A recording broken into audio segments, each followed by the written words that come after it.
Alam nyo, minsan, kung gaano kabilis ang pag-angat, ganun din pala kabilis ang pagbagsak.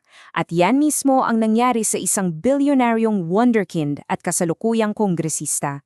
Paano nga ba sa loob lang ng ilang linggo, gumuho ang lahat para kay Leandro Leviste? Yan ang alam mo natin.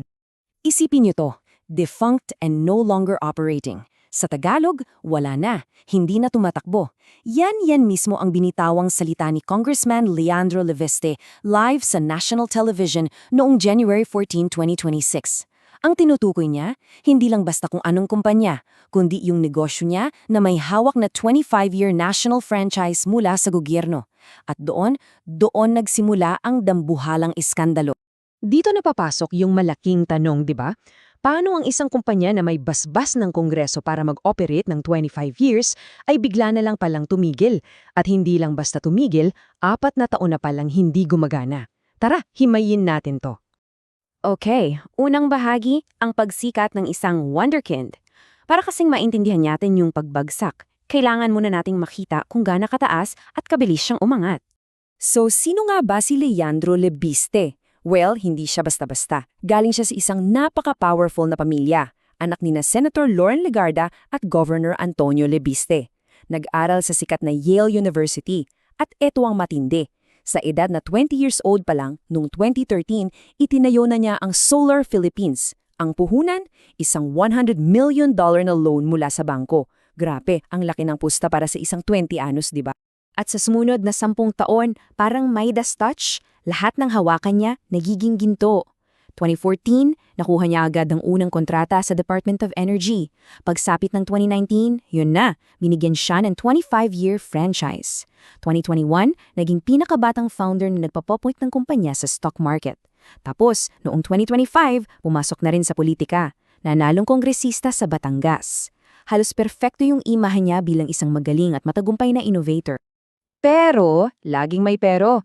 Sa likod pala ng lahat ng tagumpay na yan, may mga lamat na pala. At ang unang malaking pagsabog, isang 24 billion na multa. Galing mismo sa Department of Energy. 24 na bilyong piso.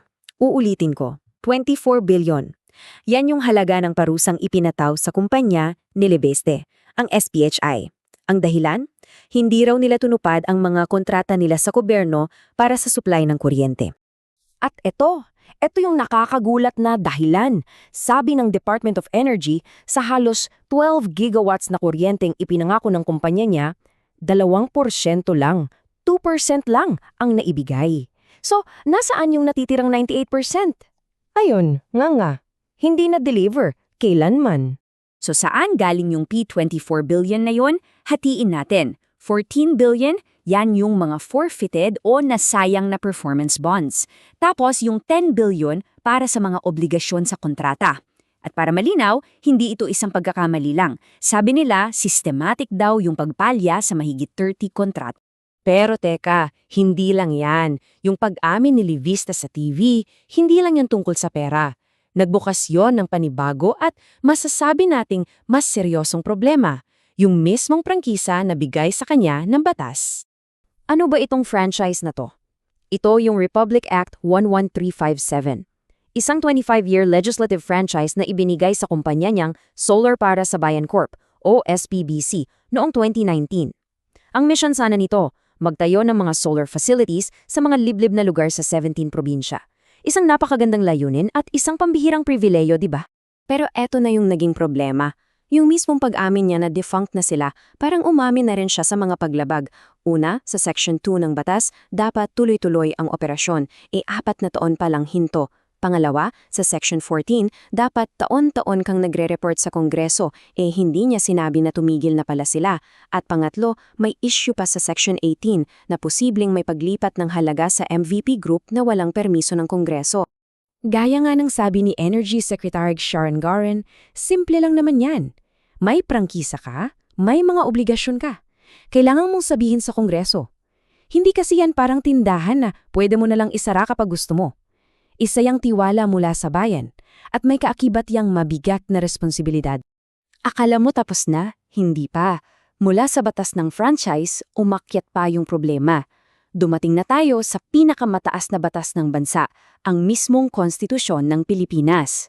Sobrang linaw ng sinasabi ng saligang batas natin. Sa Article 6, Section 14, bawal na bawal sa isang miyembro ng Kongreso na magkaroon ng financial interest, direkta man o hindi, sa anumang prangkisa na galing sa gobyerno, habang siya ay nanunungkulan.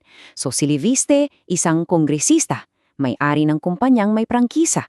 Kitang-kita, di ba? Isang direktang banggaan sa konstitusyon. At dito na natin makikita yung dalawang mukha ng kwento. Sa publiko, ang imahe niya, isa siyang crusader laban sa korupsyon. Pero sa likod ng kamera, ayon kay Senator Ping Lacson, ang reaksyon daw ni Leviste ay umiiyak sa kanyang ina, si Senator Loren Legarda, dahil sa tindi ng political backlash na inaabot niya. So, ano na ngayon ang kakaharapin niya? Sunod-sunod, posibleng automatic na pagbawi ng prangkisa. Siyempre, kailangan bayaran yung 24 bilyong multa. Pwede siyang makasuhan ng kasong kriminal.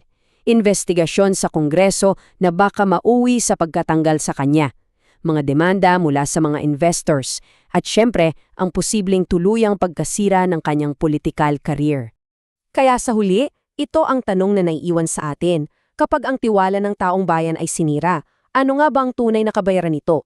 Ang kwento ni Leandro Leviste ay isang matinding paalala tungkol sa pananagutan, lalo na para sa mga taong binigyan natin ng kapangyarihan.